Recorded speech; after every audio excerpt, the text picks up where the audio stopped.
Ask someone to name the deadliest natural disaster in recorded history, and they will usually guess an earthquake or a tsunami. But the highest casualty counts don't actually come from tectonic plates. They come from water escaping its banks. In the summer of 1931, the Yellow River swelled from heavy snowmelt and a barrage of cyclones, eventually breaking through its containment lines. The water drowned entire cities and buried farmland under thick mud. By the time the disaster concluded, an estimated 4 million people had died. The Yellow River is a volatile geographic entity.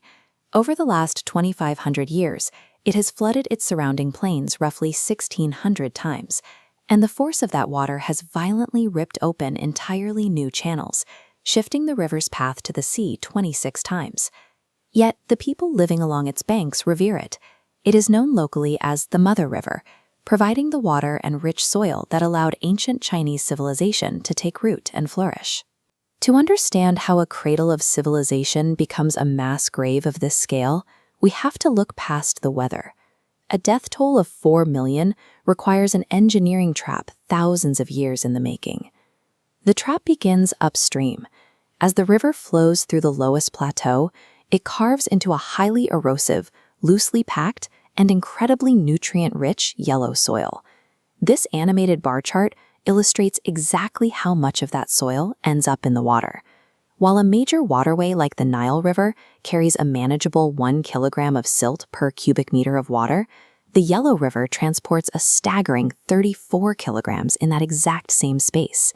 In total, the river absorbs 1.6 billion tons of silt every single year, making it the most sediment-laden river on Earth.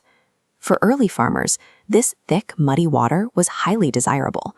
When it flooded, it deposited a fresh layer of premium, nutrient-dense fertilizer across the plains, allowing early agricultural settlements to boom. But physics dictates a steep penalty for carrying that much mass. When the river descends from the steep mountains and hits the flat expanse of the North China Plain, the water velocity drops sharply, and once the current slows down, gravity finally takes over. The heaviest dirt particles separate from the water and sink.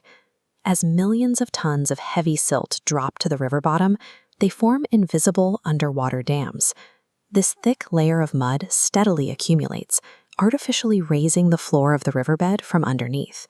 With the floor constantly creeping upward, the volume of water has nowhere else to go but out. The river naturally and frequently overtops its own channel. To protect their growing cities and valuable crops from this constant spilling, early farmers did what any engineer would do. They began to build earthen walls, or levees, along the riverbanks to lock the water in place. But locking the river in place created a fatal feedback loop. By confining the water, all that heavy silt was now trapped inside the walls. The sediment dropped, the riverbed rose, the water level was pushed up, and humans were forced to build their levees progressively higher to keep pace. After centuries of this cycle, a geographic anomaly emerged. The channel became what is known as the Earth-suspended river. Today, the actual riverbed sits up to 10 meters, nearly 33 feet above the surrounding plains. This height changes the physics of a flood. When an elevated levee fails, the water falls downward. And because the surrounding land is now physically lower than the river channel, the floodwaters cannot drain back into the riverbed. This inescapable trap drove the massive casualty counts of the 1887 megaflood and the 1931 perfect storm of melting snow and Pacific cyclones. Once the walls broke, millions of people were submerged in a basin that refused to drain.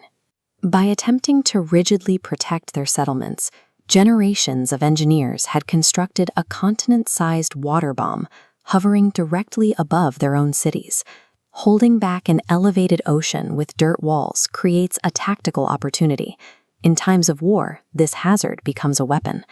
In 1642, the Qing Dynasty deliberately breached the levees to drown a peasant rebellion.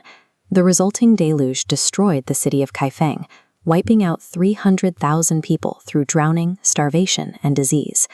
3 centuries later, during the Second Sino-Japanese War in 1938, Kuomintang leaders faced a rapid advance from the Japanese army. Their solution was to dynamite the levees, utilizing the suspended river as a substitute for soldiers. Generalissimo Chiang Kai-shek's decision did create a massive, impassable mud pit that temporarily slowed the Japanese advance, but it came at a staggering cost. The rushing waters erased thousands of villages and drowned up to 900,000 Chinese civilians.